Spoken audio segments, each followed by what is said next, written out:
Assalamualaikum warahmatullahi wabarakatuh. Waalaikumsalam warahmatullahi wabarakatuh. Baiklah, kami dari kelompok 2 atas nama Yonita Andriani Dan saya Yesiska. akan mewawancarai tokoh masyarakat di Nagari Kotolaweh yaitu Bapak. Baik Pak, kami ingin bertanya beberapa pertanyaan mengenai lingkungan di daerah sini. Ya, Pertanyaan yang pertama, berdasarkan peningkatan jumlah penduduk di Nagari Kotolaweh ini, apakah berpotensi mendukung konservasi lingkungan ataukah hanya merusak lingkungan? Berdampak negatif atau positif? sehubungan dengan semakin banyaknya penduduk di negeri Kotolaweh ini, pasti sedikit banyaknya berpengaruh terhadap lingkungan. Keberadaan lingkungan berhubungan langsung dengan banyaknya penduduk di suatu daerah, karena setiap penduduk itu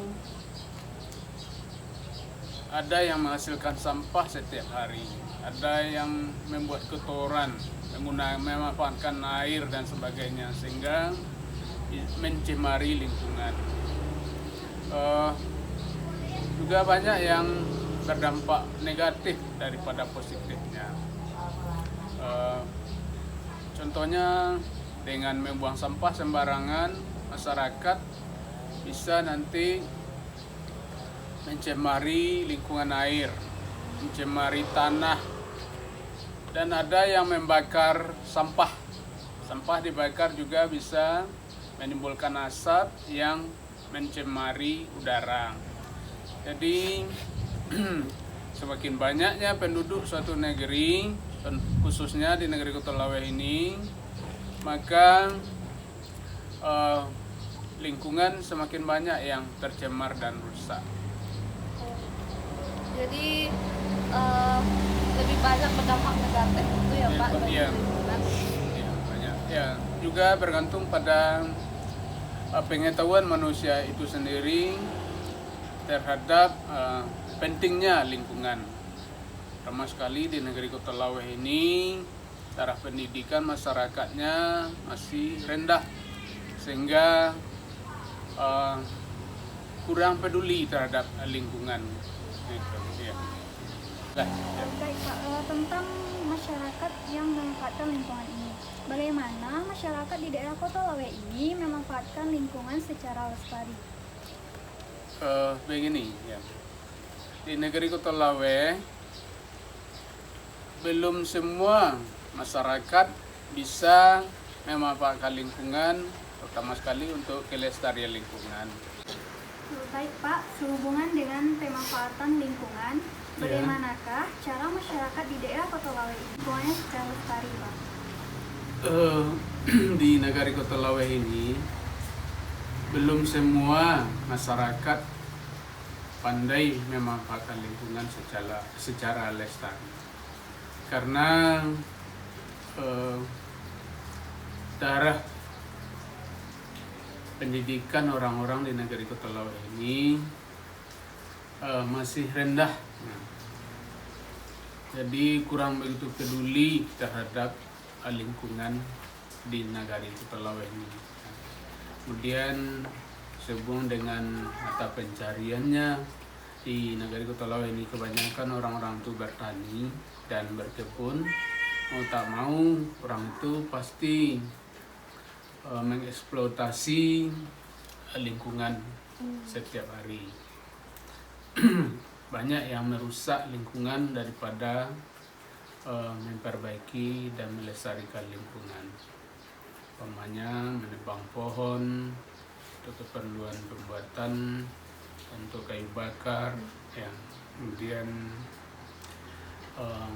selapon ditebang, ditanami, diolah tanahnya, kemudian ada juga yang hasil hutannya itu setelah ditebang dijual untuk mendapatkan uang untuk kebutuhan hidup sehari-hari.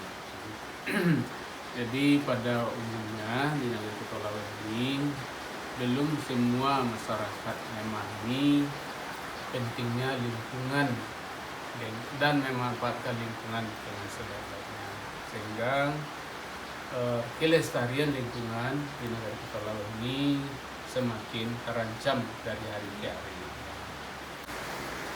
Pertanyaan selanjutnya, berdasarkan nilai agama, bagaimanakah masyarakat ini memandang dan memperlakukan lingkungan, Pak?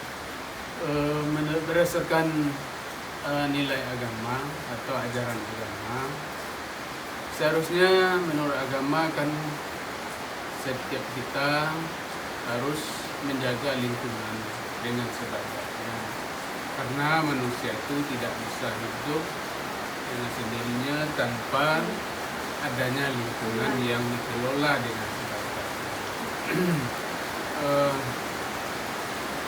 Dengan adanya tindakan masyarakat yang banyak merusak lingkungan, berarti secara agama masyarakat itu telah menyalahi ajaran agama.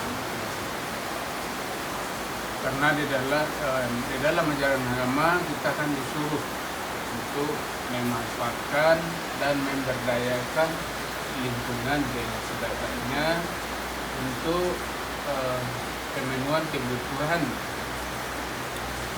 hidup manusia,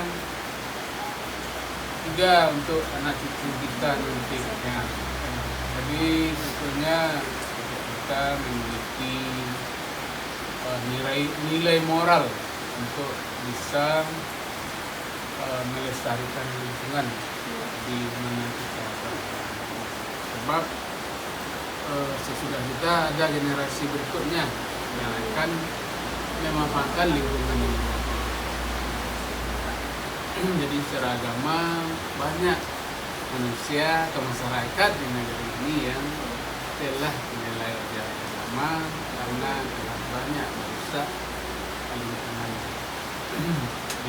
Baik Pak, berdasarkan nilai budaya, bagaimana masyarakat di Kepulauan ini memperlakukan lingkungannya? Secara budaya, ya, yang budaya ini tidak lepas dari mata pencarian dan pekerjaan masyarakat di negeri Kepulauan.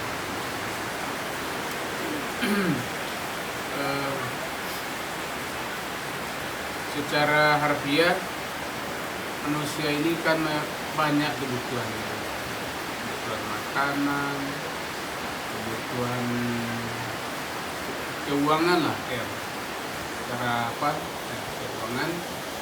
Orang tuh butuh uang, mau tak mau orang mengeksploitasi alam. Jadi secara turun temurun di negara Kepulauan ini yang hidup dari bertani, bercocok tanam, berkebun, beternak, senantiasa berhubungan dengan lingkungan sehari-hari.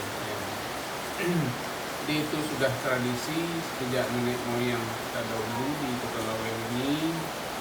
Sebagian besar 70% lebih penduduknya bertani. Secara turun temurun dan secara budaya di negeri Kepulauan ini sangat erat hubungannya dengan lingkungan. Tidak lepas dari lingkungan, sebab sumber kehidupannya berasal dari mengolah tanah dan memberdayakan, memanfaatkan untuk kebutuhan hidupnya masing-masing. Ada yang menanam tanaman cengkeh. Tanaman cengkeh ini sudah lama, sejak kakek nenek moyang kita dahulu sudah turun temurun. Mungkin walaupun cengkeh itu ada yang mati, ditanam juga sampai sekarang. Jadi tujuannya itu untuk menambah dan meningkatkan ekonomi masyarakat di negara kita. Jadi mungkin begitu secara budaya kaitannya dengan lingkungan. Pertanyaan selanjutnya, Ya.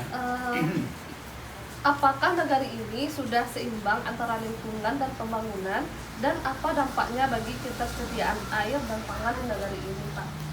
Eh, Kalau dilihat pada saat ini, ya, di Nagari Kepulauan ini tidak seimbang. Tidak seimbang. Yang pertama, keberadaan lahan, pertama sekali sawah, semakin lama semakin berkurang lantaran digunakan untuk membangun, rumah, membangun pondok, tempat Bangun nambah ruko. usaha, yang bangun ruko, kedai dan sebagainya, sehingga semakin lama lahan yang ada semakin sempit dan sedikit. Mau tak mau lama kelamaan nanti hasil padi itu menurun. Nah, seiring dengan semakin berkurangnya Air. lahan sawah, ya. Kemudian ketersediaan air bersih di Negari Kepulauan ini juga semakin terancam dengan semakin banyaknya penduduk. Jadi untuk saat ini sedang dibangun saluran pipa air bersih dari Nagari Bukit Sileh, dan pipanya sudah sampai ke sini, tapi entah kenapa air itu sampai sekarang belum sampai ke negeri kita. Pangan itu tadi sangat bergantung pada areal sawah yang ada. Kemudian kalau tidak dimanfaatkan dengan maksimal, tentu masyarakat di sini akan kekurangan pangan. Apalagi kalau ada hama tikus yang bagaimana tuh yang menyerang tanaman padi, akhirnya nanti menyebabkan penduduk Kepulauan akan kekurangan bahan pangan. Ya. Mudah-mudahan dengan pengelolaan pertanian yang baik, seiring dengan peningkatan teknologi di bidang pertanian seperti pengolahan tanah,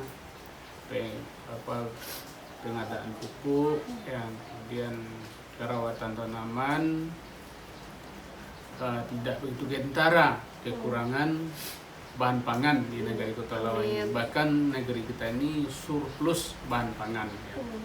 Bahkan banyak petani yang menjual hasil